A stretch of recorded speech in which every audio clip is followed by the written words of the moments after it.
22 Ιουλίου 2007 και βρισκόμαστε στη μικρή πόλη Cheshire, στο Connecticut της Αμερικής. Η Τζένιφερ, 48 ετών, με την μικρή της κόρη την Μικαέλα, βρίσκονταν στο σούπερ μάρκετ Stop and Shop στο Cheshire.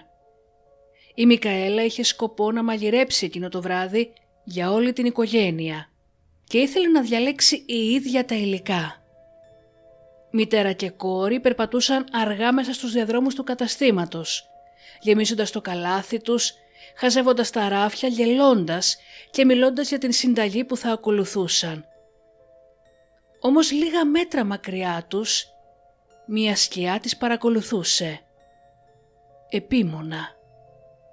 Όταν η Τζένιφερ και η Μικαέλα γύρισαν, το σπίτι γέμισε με εκείνη την γνώριμη μυρωδιά ενός σπιτικού γεύματος, με συζητήσεις και γέλια.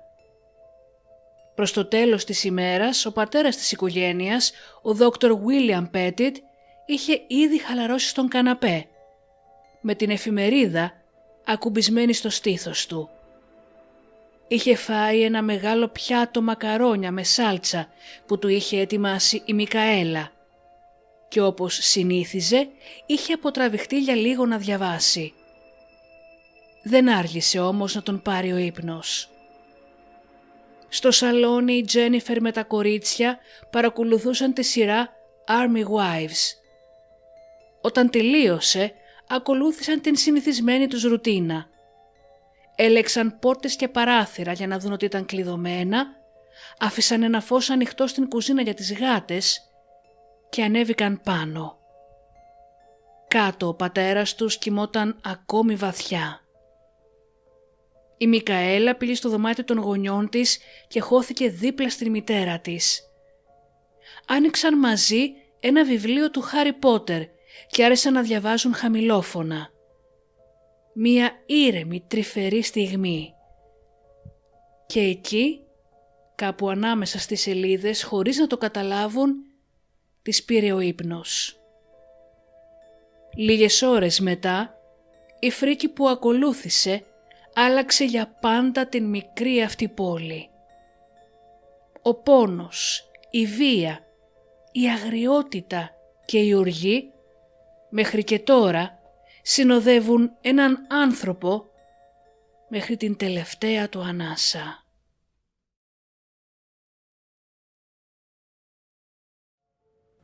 Το καλοκαίρι του 2006, δύο άντρες με παρελθόν γεμάτο μικροεγκλήματα γνωρίστηκαν σε ένα κέντρο απεξάρτησης και ανέπτυξαν μια παράξενη φιλία.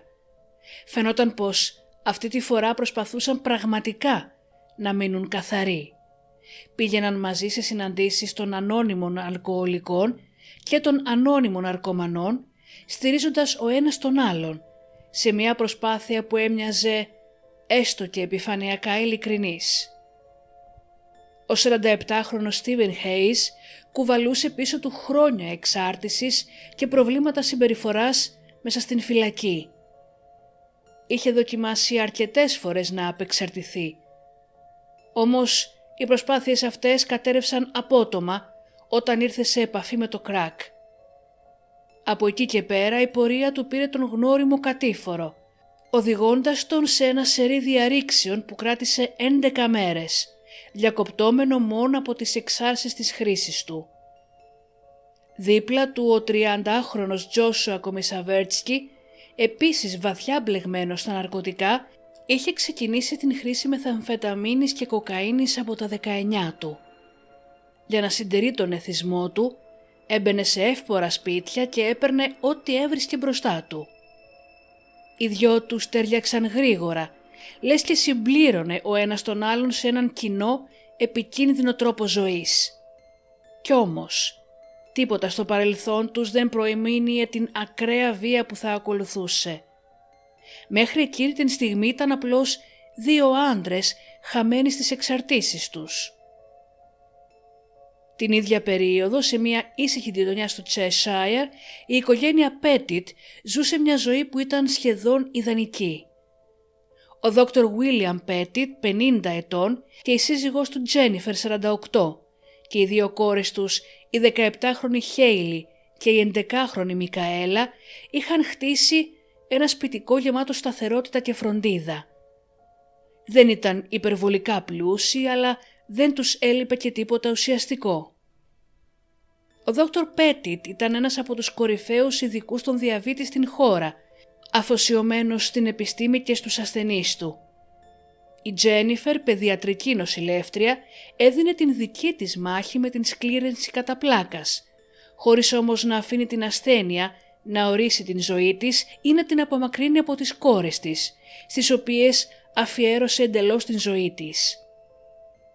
Η Χέιλι είχε μόλις αποφοιτήσει από το Miss Porter's School, ένα από τα πιο γνωστά ιδιωτικά σχολεία της περιοχής, και ετοιμαζόταν να συνεχίσει τις σπουδές της στο Dartmouth, ακολουθώντας τα βήματα του πατέρα της στην ιατρική. Παράλληλα, δούλευε αθόρυβα και με επιμονή για την συγκέντρωση χρημάτων υπέρ της έρευνας για την σκλήρυνση κατά πλάκας, χωρίς να επιδιώκει κάποια αναγνώριση. Η μικρή Μικαέλα, μαθήτρια στο Chase Collegiate School, είχε ήδη αποφασίσει πως θα συνέχισε το έργο της αδερφής της όταν εκείνη θα έφευγε το πανεπιστήμιο. Ήταν ένα ήσυχο και ευαίσθητο παιδί που αγαπούσε να περνάει χρόνο στον κήπο με τον πατέρα της, βρίσκοντας χαρά σε απλά πράγματα. Ήταν δύο εντελώς διαφορετικοί κόσμοι που μέχρι τότε δεν είχαν καμία επαφή μεταξύ τους. Και κανείς δεν μπορούσε να φανταστεί πόσο βία θα συγκρούονταν. 22 Ιουλίου 2007. Μια ήρεμη καλοκαιρινή ημέρα για την οικογένεια Πέτιτ. Η Μικαέλα, η Κέι όπως την φώναζαν, είχε αρχίσει να δείχνει μεγάλο ενδιαφέρον για την μαγειρική και είχε αποφασίσει να φτιάξει η ίδια το δείπνο εκείνο το βράδυ. Μαζί με την μητέρα της πήγαν στο κοντινό σούπερ μάρκετ για να αγοράσουν τα υλικά και οι δυο τους πήγαιναν από διάδρομο σε διάδρομο μέσα σε εκείνη την αίσθηση ασφάλειας που όλοι μας θεωρούμε δεδομένη, χωρίς να γνωρίζουν ότι κάποιος ήδη τις παρακολουθούσε. Ο Τζόσουα Κομισαβέρτσκι τις είχε εντοπίσει από το πάρκινγκ του καταστήματος και περίμενε την στιγμή που θα φύγουν για να τις ακολουθήσει μέχρι το σπίτι τους. Πιστεύετε ότι τις επέλεξε συνειδητά, με το ενδιαφέρον του να στρέφεται κυρίως προς την μικρή Μικαέλα. Όταν ο Τζόσουα ακολούθησε το αυτοκίνητό τους και τις είδε να σταματάνε μπροστά σε ένα τεράστιο σπίτι, πίστεψε πως είχε βρει μια μεγάλη ευκαιρία. Το σπίτι ήταν το μεγαλύτερο στην γειτονιά και στα μάτια του αυτό σήμαινε μόνο ένα πράγμα. Θα έφευγε από εκεί με πάρα πολλά χρήματα.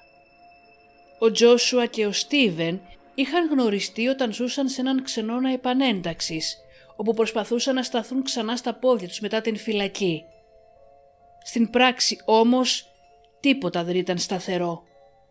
Κανείς από τους δύο δεν είχε κανονική δουλειά και τα λίγα μεροκάματα που έβγαζαν πότε-πότε δεν τους εξασφάλιζαν ούτε συνέπεια ούτε σιγουριά. Τα χρήματα ερχόντουσαν σποραδικά και έφευγαν το ίδιο γρήγορα. Ο Τζόσουα είχε τότε σχέση με μία 18χρονη, την Κάρολάιν. Η ανάγκη για χρήματα έγινε κοινός σκοπός και ο Τζόσουα είπε καθαρά πως τα χρειαζόντουσαν άμεσα. Έτσι άρχισαν να σκέφτονται έναν τρόπο για να τα βρουν. Αποφάσισαν να επιστρέψουν σε κάτι που γνώριζαν καλά να κάνουν, μόνο που είχαν καιρό να το κάνουν. Έτσι το βράδυ της 21ης Ιουλίου έκαναν μία δοκιμή. Ο Τζόσουα διέριξε ένα σπίτι όσο ο Χέις περίμενε απ' έξω. Όλα κύλησαν ομαλά, σχεδόν υπερβολικά εύκολα και αυτό τους έδωσε την εντύπωση πως μπορούσαν να τον ξανακάνουν, αυτή τη φορά πιο οργανωμένα. Το σπίτι της οικογένειας Πέτιτ τους φάνηκε ιδανικό, μεγάλο, προσεγμένο και σε ήσυχη γειτονιά. Στα μάτια τους αυτό σήμαινε χρήματα και εύκολη πρόσβαση. Πίστευαν πως θα έμπαιναν, θα έπαιρναν ό,τι έβρισκαν και θα έφευγαν δίχως να τους αντιληφθεί κανείς. Το βράδυ της 22ης Ιουλίου, γύρω στις 8 παρατέταρτο, ο Στίβεν Χέις έστειλε μήνυμα στον Τζόσουα Κομισαβέρτσκι, λέγοντάς του πως ανυπομονεί να ξεκινήσουν και πως σύντομα θα χρειαστεί να πιει ένα ποτό. Περίπου 1 ώρα αργότερα, ο Κομισαβέρτσκι του απάντησε, έβασε την 5χρονη κόρη του για ύπνο και μετά θα ήταν έτοιμος. Την ίδια ώρα, στην διεύθυνση 300 Sorghum Mill Drive, η οικογένεια Petit είχε ήδη αποσυρθεί για τη νύχτα. Μέχρι τις 11 η Τζένιφερ και τα κορίτσια είχαν αποκοιμηθεί μετά την τηλεόραση, ενώ ο Δόκτωρ Πέτιτ είχε αποκοιμηθεί στον καναπέ στο πίσω μέρος του σπιτιού. Όλα ήταν ήσυχα. Το σπίτι είχε βυθιστεί σε μία γνώριμη, καθησυχαστική σιωπή της νύχτας. Κανείς δεν φανταζόταν ότι λίγες ώρες αργότερα αυτή η ηρεμία θα διαλυόταν με έναν φρικτό και αβυσαλαίο τρόπο. Το πρωί της 23ης Ιουλίου, ο Ντέιβιτ Σίμικ είχε μόλις επιστρέψει από την βόλτα με τον σκύλο του και τον άφησε ελεύθερο στην αυλή, όταν άκουσε κάποιον να φωνάζει το όνομά του. Στην αρχή δεν έδωσε σημασία. Κοίταξε από το παράθυρο της κουζίνας, αλλά δεν είδε τίποτα. Όταν όμως κατευθύνθηκε προς τον γκαράζ, η εικόνα που αντίκρισε τον πάγωσε. Μπροστά του βρισκόταν ένας άντρας, πολύ βαριά χτυπημένος, σχεδόν αγνώριστος. Το πρόσωπό του ήταν φρικτά παραμορφωμένο από τα χτυπήματα. Το κεφάλι του είχε ανοίξει. Τα χέρια και τα πόδια του ήταν σχεδόν δεμένα. Για μία στιγμή δεν κατάλαβε ποιος ήταν. Όπως θα έλεγε αργότερα, δεν έμοιαζε καν με τον Δόκτωρ Πέτιτ. Χρειάστηκαν κάποια δευτερόλεπτα για να συνειδητοποιήσει τι έβλεπε και τότε άκουσε την φωνή του, αδύναμη και κομμένη. «Ντέιβ, πάρε την αστυνομία». Καθώς καλούσε, ο Σίμικ σήκωσε το βλέμμα του και είδε έναν αστυνομικό να πλησιάζει στο σπίτι, με το όπλο του παρατεταμένο.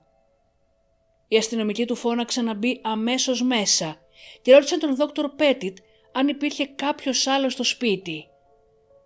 Με δυσκολία, σχεδόν χωρίς ανάσα, κατάφερε να ψελίσει τα κορίτσια. Και ξαφνικά η σιωπή έσπασε.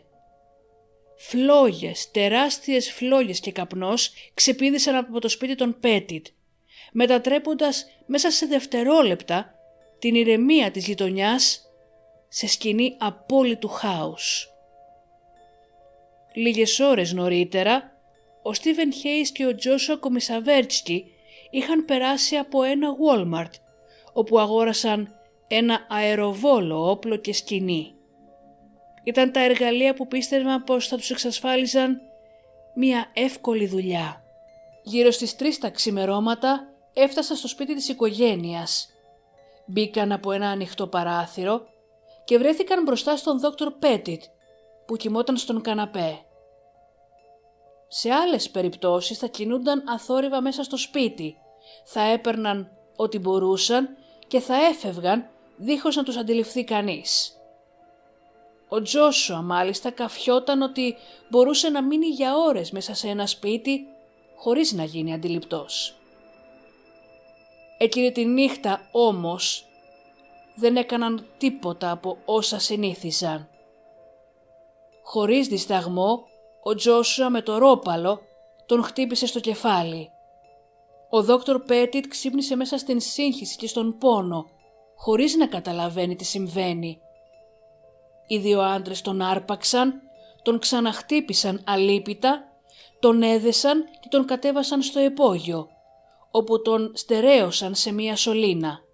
Σε μία κίνηση που μοιάζει σχεδόν παράλογη μέσα σε όσα ακολούθησαν, ο Τζόσουα επέστρεψε λίγο αργότερα στο υπόγειο για να βάλει μαξιλάρια κάτω από το κεφάλι του Δόκτωρ Πέτιτ, σαν να ήθελε να τον κάνει να αισθανθεί πιο άνετα.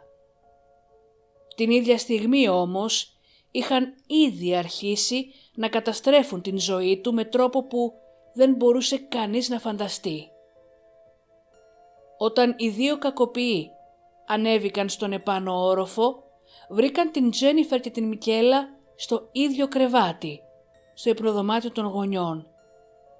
Η μικρή είχε αποκοιμηθεί δίπλα στην μητέρα της, κρατώντας ακόμα το βιβλίο του Χάρι Πότερ που διάβαζαν μαζί λίγο νωρίτερα, ενώ στο διπλανό δωμάτιο η Χέιλι κοιμόταν ανυποψίαστη. Οι δύο άντρες τις έδεσαν χωρίς να χάσουν χρόνο. Έβαλαν μαξιλαροθήκες στα κεφάλια τους, χώρισαν την Μικαέλα από την μητέρα της και την πήγαν πίσω στο δωμάτιό της, ενώ στη συνέχεια έδεσαν και τις τρεις γυναίκες από χέρια και πόδια στα κρεβάτια τους. Η ληστεία όμως δεν εξελίχθηκε όπως την είχαν φανταστεί. Οι δύο κακοποιοί ήταν πεπισμένοι πως σε ένα τέτοιο σπίτι θα υπήρχε χρηματοκιβώτιο γεμάτο με χρήματα και κοσμήματα. Όμως δεν βρήκαν τίποτα. Το μόνο που βρήκαν ήταν ένα μπλοκ επιταγών που έδειχνε πως υπήρχε τραπεζικός λογαριασμός με αρκετά χρήματα. Ήταν αποφασισμένοι. Δεν θα έφευγαν από εκεί με άδεια χέρια. Έτσι αποφάσισαν να πάνε μαζί με την Τζένιφερ στην τράπεζα το επόμενο πρωί μόλις άνοιγε και να την αναγκάσουν να σηκώσει ένα μεγάλο ποσό. Μέχρι τότε όμως έμειναν στο σπίτι. Άνοιξαν το ψυγείο της οικογένειας, ήπιαν μπύρες, κινήθηκαν στους χώρους του σπιτιού σαν να τους ανήκε. Κάποια στιγμή μάλιστα ο Χέις έφυγε και πήγε σε ένα κοντινό πρατήριο για να αγοράσει 2 δοχεία βενζίνης. Όταν έφτασε η ώρα λίγο πριν τις 9 το πρωί, η Τζένιφερ μπήκε στο αυτοκίνητο. Τα χέρια της έτρεμαν. Το βλέμμα της ήταν χαμένο, αλλά προσπαθούσε να κρατηθεί. Ο Στίβεν Χέις οδηγούσε. Καθώς πλησίαζαν στην τράπεζα, της είπε ξεκάθαρα ότι εάν δεν επέστρεφε με $15,000 ή αν προσπαθούσε να ζητήσει βοήθεια, οι κόρες της θα πέθαιναν. Μπαίνοντας μέσα στην τράπεζα, η Τζένιφερ προσπάθησε να φανεί όσο πιο ψύχρεμη μπορούσε.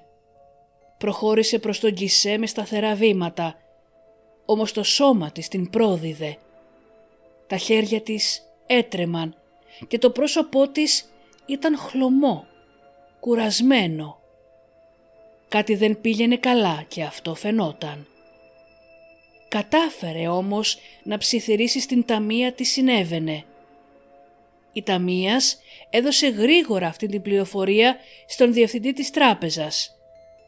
Και όσοι την είδαν εκείνη την στιγμή θυμούνται ακόμα την εικόνα της. Παγωμένη από τον φόβο. Ακόμα όμως κι αν δεν είχε μιλήσει, το ποσό που ζητούσε να κάνει ανάληψη ήταν αρκετό για να κινήσει υποψίες. Ο λογαριασμός όμως ήταν κοινός και χωρίς την παρουσία του Δόκτωρ Πέτιτ δεν μπορούσε να τραβήξει χρήματα. Παρ' όλα αυτά ήταν ξεκάθαρο ότι δεν επρόκειτο για απάτη. Έτσι η διεύθυνση της τράπεζας βρήκε μία λύση. Της ενέκριναν πιστωτικό όριο ώστε να μπορέσει να πάρει τα $15,000 σε 3 πακέτα των 5.000.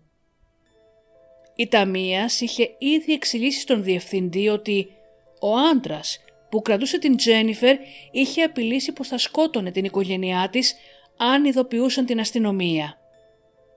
Παρ' όλα αυτά, ο διευθυντής δεν αγνόησε αυτό που έβλεπε μπροστά του.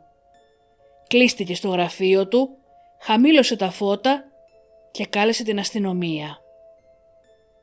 Η Τζένιφερ του είχε πει πως η οικογένειά του κρατούνταν στο σπίτι και ότι αν γύριζε με τα χρήματα όλα θα πήγαιναν καλά. Όμως το βλέμμα της έλεγε κάτι διαφορετικό. Είχε μία σιωπηλή κραυγή που μόνο ένας γονιός μπορεί να αναγνωρίσει σε κάποιον άλλον. Εκεί θεωρητικά η ιστορία θα μπορούσε να είχε τελειώσει. Οι δύο άντρες θα έπαιρναν αυτό που ήθελαν, θα είχαν χρόνο να φύγουν, να εξαφανιστούν και να μην αφήσουν τίποτα πίσω τους. Αλλά δεν το έκαναν. Όταν ο Στίβεν Χέις και η Τζένιφερ γύρισαν στο σπίτι, ο Τζόσουα του είπε τι ήδη είχε συμβεί όσο εκείνος έλειπε. Είχε επιτεθεί στην μικρή Μικαέλα. Αυτό που ακολούθησε δεν ήταν απλά μία ληστεία που ξέφυγε. Ήταν κάτι πολύ πιο σκοτεινό, που η απλή λογική δεν μπορούσε να εξηγήσει. Στη συνέχεια στράφηκε στον Χέις και του είπε πως ήρθε η σειρά του, πως έπρεπε να ισοφαρίσει εισαγωγικά. Αυτά που ακολούθησαν και εκτυλίχθηκαν μέσα στο σπίτι δεν το χωράει ανθρώπινος νους. Λίγο πριν τις 10 το πρωί, ο Δόκτωρ Πέτιτ κατάφερε να λυθεί και να βγει από το υπόγειο.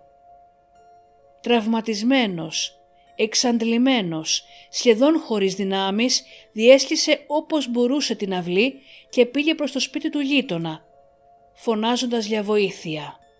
Ήταν ο θόρυβος που ξύπνησε τον Δόκτωρ Πέτιτ. Ήταν οι φωνές, ουρλιαχτά της γυναίκας του και των κοριτσιών του και ένας επαναλαμβανόμενος, βαριάς έντασης θόρυβος από τον επάνω όροφο.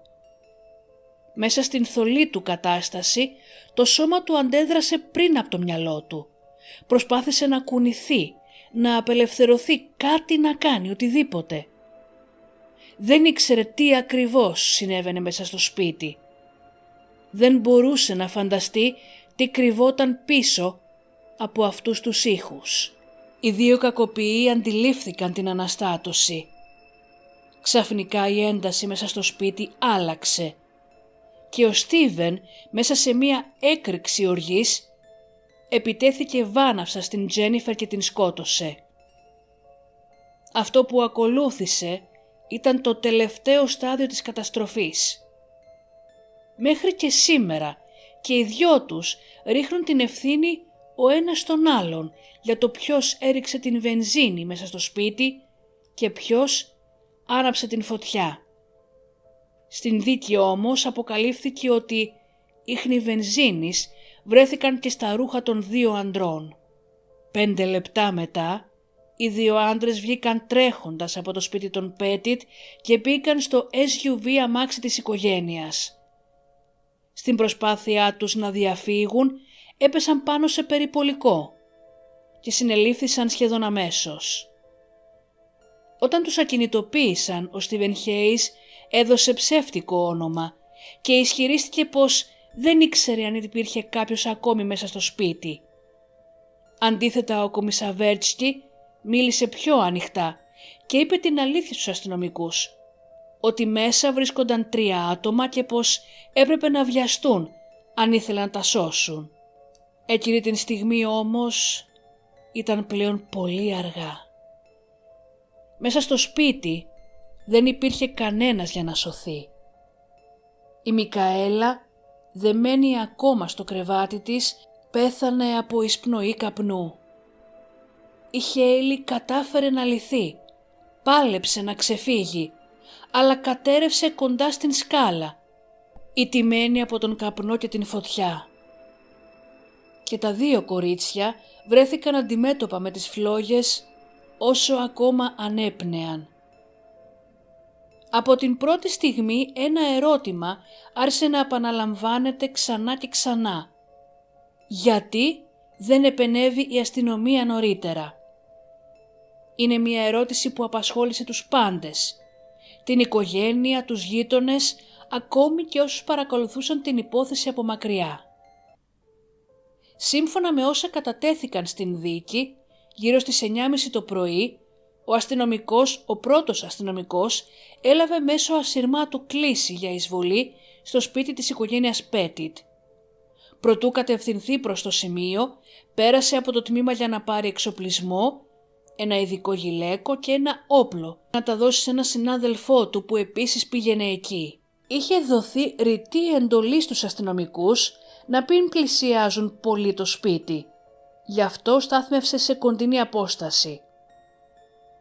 Καθώς περνούσε από τις αυλές, είδε έναν άντρα ανάμεσα σε ένα αυτοκίνητο και την πόρτα του γκαράζ, σοβαρά τραυματισμένο και γεμάτο αίματα. ήταν ο Δόκτωρ Πέτιτ. Οι αστυνομικοί, μη γνωρίζοντας τι ακριβώς αντιμετωπίζουν, σημάδεψαν με τα όπλα τους τον Βίλιαμ, προσπαθώντας να καταλάβουν αν ήταν θύμα ή δράστης, παρά την κατάσταση στην οποία φανερά βρισκόταν. Όταν ο αστυνομικός κάλεσε για ασθενοφόρο, μόλις σήκωσε το βλέμμα του, είδε ένα ανοιχτόχρωμο SUV να διασχίσει το γρασίδι και να κατευθύνεται με ταχύτητα προς έναν από τους αστυνομικούς στον δρόμο. Ήταν η στιγμή που το SUV έπεσε πάνω στο περιπολικό. Οι φλόγες είχαν ήδη πάρει τέτοια ένταση που κανείς δεν μπορούσε να πλησιάσει το σπίτι. Οι αστυνομικοί προσπάθησαν να μπουν από μπροστά και έπειτα από πίσω, ψάχνοντας ακόμα και σκάλα για να φτάσουν σε κάποιο παράθυρο του πάνω ορόφου, αλλά δεν μπόρεσαν να κάνουν τίποτα. Όταν επιτέλους έφτασε η πυροσβεστική, το μόνο που μπορούσε να γίνει ήταν να περιορίσουν την φωτιά, γιατί για όσους βρίσκονταν μέσα, ο χρόνος είχε ήδη τελειώσει. Η απόφαση να κάψουν το σπίτι πάρθηκε μέσα σε λίγα λεπτά, όταν ο Τζόσουα είπε στον Στίβεν ότι ο Δόκτωρ Πέτιτ είχε καταφέρει να διαφύγει. Οι δύο άντρες πανικοβλήθηκαν και μετά οργίστηκαν, ιδιαίτερα την στιγμή που ένας από αυτούς αντιλήφθηκε την παρουσία αστυνομίας έξω από το σπίτι. Από εκεί και πέρα η κατάσταση ξέφυγε οριστικά. Κανείς από τους δύο δεν ανέλαβε ποτέ την ευθύνη για όσα συνέβησαν εκεί μέσα. Το μόνο που έγινε ξεκάθαρο στην συνέχεια ήταν το μέγεθος της καταστροφής που άφησαν πίσω τους. Όχι μόνο για όσα είχαν ήδη κάνει, αλλά και για τις τελευταίες τους κινήσεις που έδειχναν πρόθεση να εξαφανίσουν κάθε ίχνος. Στο γιατί η αστυνομία δεν μπήκε στο σπίτι, δόθηκε απάντηση πως υπήρχαν σαφείς εντολές να μην επεμβούν άμεσα. Οι αστυνομικοί έπρεπε να κρατήσουν αποστάσεις, να μην έρθουν σε επαφή με όσους βρίσκονταν μέσα και να ελέγξουν την περίμετρο. Εκείνη τη στιγμή έκαναν μάλιστα και μία λανθασμένη εκτίμηση. Η Τζένιφερ θεωρήθηκε πιθανό να έχει εμπλοκή στην ληστεία, επειδή παρά τον εμφανή φόβο της στην τράπεζα είχε καταφέρει να παραμείνει σχετικά ψύχρεμη. Ένας από τους αστυνομικούς μάλιστα είχε φτάσει κοντά στο σπίτι προτού γυρίσει η Τζένιφερ με τον Χέις από την τράπεζα.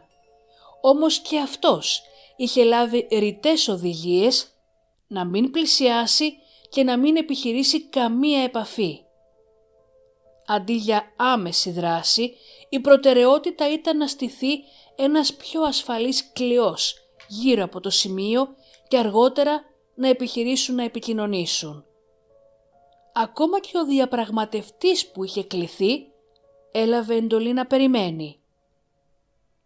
Από την πρώτη κλήση μέχρι να γίνει σαφές ότι τουλάχιστον ένας άνθρωπος μέσα στο σπίτι βρισκόταν σε άμεσο κίνδυνο, πέρασαν 35 λεπτά. Για πολλούς το χρονικό αυτό διάστημα ήταν καθοριστικό. Πολλοί πιστεύουν πως αν είχε γίνει μια πιο άμεση παρέμβαση ή έστω μια προσπάθεια επικοινωνίας, τα πράγματα θα μπορούσαν να είχαν εξελιχθεί πολύ διαφορετικά. Μέχρι και σήμερα η αστυνομία του Cheshire δεν έχει αναγνωρίσει επίσημα κάποιο λάθος, ούτε έχει δώσει μια ξεκάθαρη απάντηση. Όταν η οικογένεια και η τοπική κοινωνία αντέδρασαν, έδωσαν συνέντευξη τύπου, όπου είπαν πόσο καλά έκαναν την δουλειά τους οι πρώτοι αστυνομικοί. Ωστόσο για πολλούς τα ερωτήματα παρέμειναν αναπάντητα και η αίσθηση ότι κάτι θα μπορούσε να έχει γίνει διαφορετικά δεν τους άφησε ποτέ. Όσα πέρασαν η Τζένιφερ και οι δύο κόρες της μέσα στο σπίτι από τα χέρια των δύο αυτών κακοποιών ήταν ό,τι πιο φρικτό. Η Τζένιφερ έπεσε θύμα βιασμού και σκληρής κακοποίησης και ξυλοδαρμού προτού αφήσει την τελευταία της πνοή. Η Χέιλι ως σαν αθλήτρια, όσο κι αν αγωνίστηκε σκληρά, τελικά κατέληξε.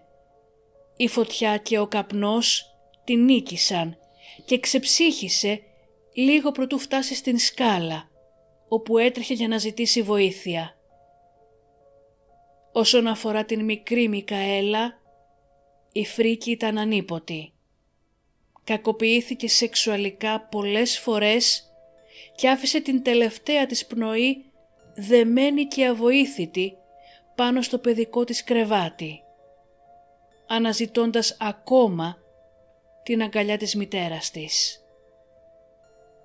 Σχεδόν ένα χρόνο μετά την δολοφονία της οικογένειας Πέτιτ, η υπόθεση παρέμενε στο επίκεντρο. Στο Τσεσάιρ αλλά και σε όλη την χώρα, ο κόσμος περίμενε τις δίκες των δύο αντρών. Παρόλα όσα είχαν συμβεί, κανένας δεν ανέλαβε ουσιαστικά την ευθύνη. Κατηγορούσαν ο ένας τον άλλον και ζήτησαν να δικαστούν ξεχωριστά, κάτι που τελικά έγινε. Στην αρχή υπήρχε σκέψη για συμφωνία που θα τους οδηγούσε σε ισόβια χωρίς αποφυλάκηση. Η εισαγγελία όμως την απέρριψε και αποφάσισε να προχωρήσει ζητώντας και για τους δύο την θανατική ποινή.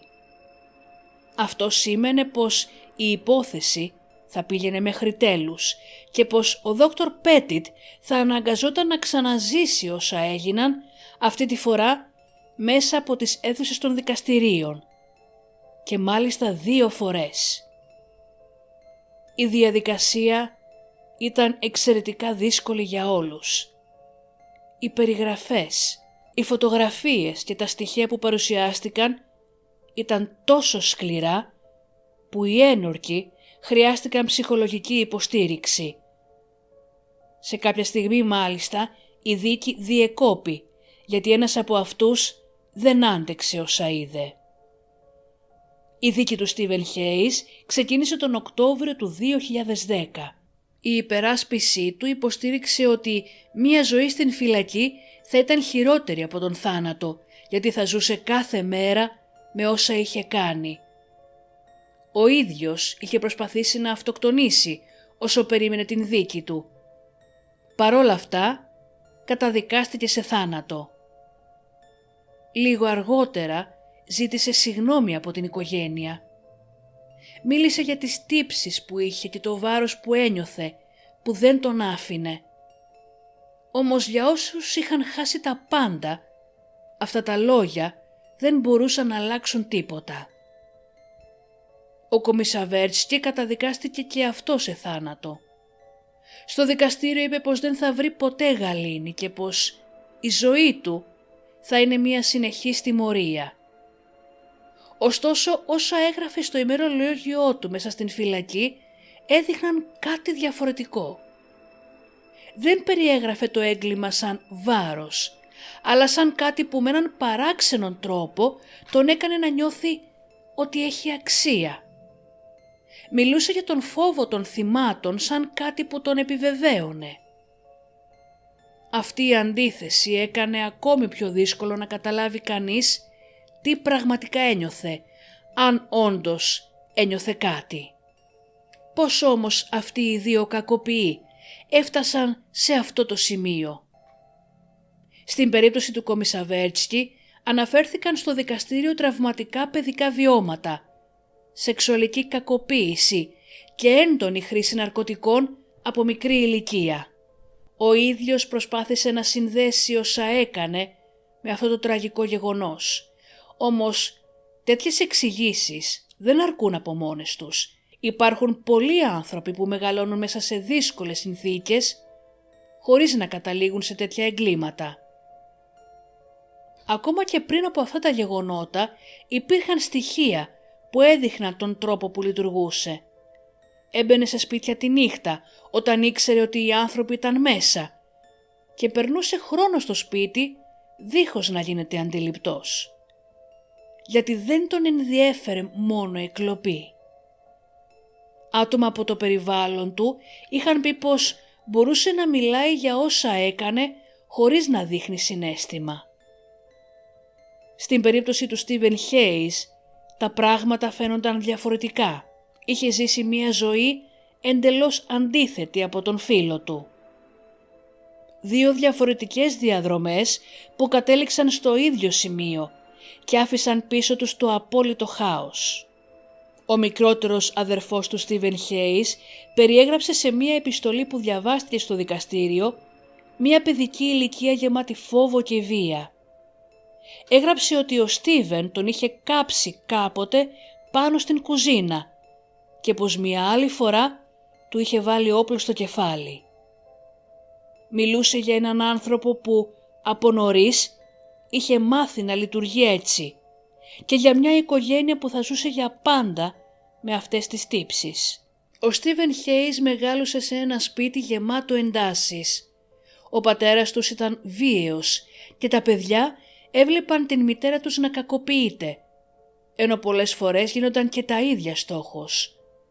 Όταν κάτι πήγαινε στραβά, τα έβαζε να παλεύουν μεταξύ τους μέχρι κάποιος να ομολογήσει και μετά τιμωρούσε σκληρά εκείνον που θεωρούσε υπεύθυνο. Από την άλλη η μητέρα τους, βυθισμένη στην κατάθλιψη και το αλκοόλ, κατάφερε τελικά να ξεφύγει παίρνοντας τα παιδιά μαζί της, προτού η κατάσταση χειροτερέψει. Ο Χέις όμως είχε αρχίσει να ξεφεύγει από νωρίς.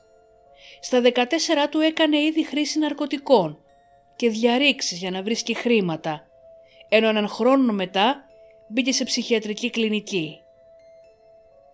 Οι ψυχίατροι προσπάθησαν να εξηγήσουν την συμπεριφορά των δύο ανδρών. Είπαν πως ο Κομισαβέρτσκι είχε χαρακτηριστικά ψυχοπαθητικής προσωπικότητας, ενώ ο Χέις διεγνώστη με αντικοινωνική διαταραχή προσωπικότητας. Και πάλι όμως, τίποτα από αυτά δεν μπορεί να εξηγήσει την φρίκη που έκαναν. Το 2015 μία απόφαση άλλαξε εντελώς την εξέλιξη της υπόθεσης. Το ανώτατο δικαστήριο του Κονέκτικατ έκρινε την θανατική ποινή αντισυνταγματική και έτσι οι ποινές τους μετατράπηκαν σε πολλαπλά ισόβια. Για τον Δόκτωρ Πέτιτ αυτό ήταν άλλο ένα πλήγμα, μαζί με όλα αυτά που είχε ήδη περάσει στις δικαστικές αίθουσες. Παρά τα χρόνια που έχουν περάσει, η υπόθεση δεν έκλεισε οριστικά. Ο Κομισαβέρτσκι συνεχίζει να προσπαθεί για νέα δίκη, υποστηρίζοντας πως δεν είχε δικαστεί δίκαια. Ενώ σε μια παλαιότερη έφεση που έκανε, προσπάθησε να μεταφέρει ευθύνες και στον τρόπο που αντέδρασε η αστυνομία. Από την πλευρά του, ο Χέις συνέχιζε να μιλάει για την ζωή του μέσα από την φυλακή και για το πώς βιώνει την καθημερινότητα εκεί. Και όσο όλα αυτά συνέβαιναν, ο άνθρωπος που είχε μείνει πίσω έπρεπε να αντιμετωπίσει κάτι πολύ πιο δύσκολο. Ο Δόκτωρ Πέτιτ κλήθηκε να κάνει μία επιλογή που κανονικά δεν θα έπρεπε ποτέ να χρειαστεί να κάνει. Να εγκαταλείψει τα πάντα ή να συνεχίσει να ζει. Υπήρξαν στιγμές που σκέφτηκε να τα παρατήσει, να βάλει τέλος στην ζωή του, όμως τελικά επέλεξε να μείνει. Όπως ο ίδιος είπε, τον κράτησε ο φόβος του αγνώστου, το ενδεχόμενο να μην ξαναδεί ποτέ την γυναίκα και τα παιδιά του αν αυτοκτονήσει. Και έτσι με ό,τι του είχε απομείνει συνέχισε.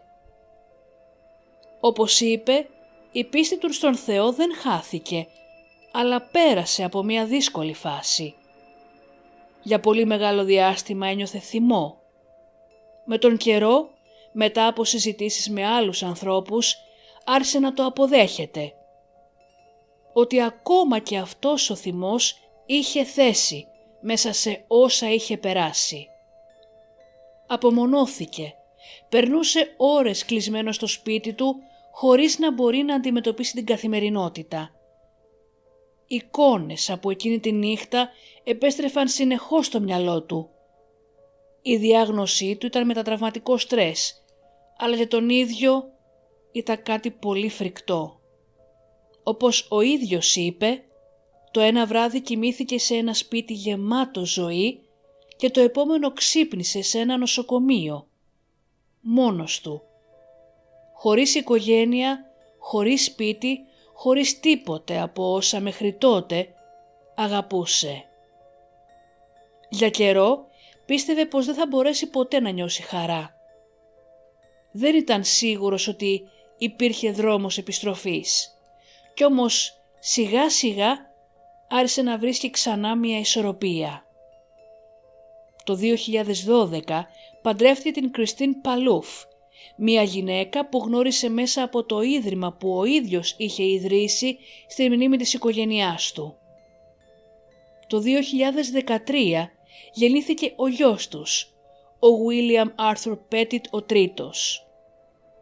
Ο Δόκτωρ Pettit τον περιέγραψε σαν ένα δώρο μέσα σε όλα αυτά που είχαν προηγηθεί. Ήξερε όμως πως τίποτα δεν αντικαθιστά όσα χάθηκαν. Ήθελε απλώς το παιδί του να μεγαλώσει, γνωρίζοντας τις αδερφές του και την μητέρα τους, μέσα από τις ιστορίες που τους έλεγε και τις αναμνήσεις του. Η ζωή του δεν θα είναι ποτέ ξανά όπως πριν. Αυτό είναι κάτι που δεν αλλάζει. Παρ' όλα αυτά κατάφερε να συνεχίσει, να σταθεί όρθιος και να φτιάξει μία νέα αρχή. Γιατί τελικά, όσο βαρύ κι αν είναι το σκοτάδι, δεν μπορεί να σβήσει όσα υπήρξαν. Ούτε την αγάπη, ούτε τις μνήμες, ούτε τους ανθρώπους που άφησαν πίσω τους το αποτύπωμά τους. Έτσι και για αυτόν, η Τζένιφερ, η Χέιλι και η Μικαέλα θα ζουνε για πάντα μέσα στην καρδιά του. Ενώ κάποια στιγμή ο Χέιτ και ο Κομισαβέτσκι θα καίγονται στα καζάνια της κόλασης. Σας ευχαριστώ που και σήμερα με ακούσατε. Να είστε καλά και τα λέμε στον επόμενο εφιάλτη.